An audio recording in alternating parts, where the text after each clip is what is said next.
की बात छोड़ दो। मैं कहता हूँ जिन्होंने अपने जीवन में पाप कर्म के अतिरिक्त कुछ किया ही ना हो, पूरा जीवन अत्याचार, अनाचार, दुराचार, भ्रष्टाचार में व्यतीत कर दिया हो,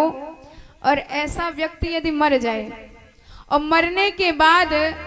अपने घोर कर्मों की वजह से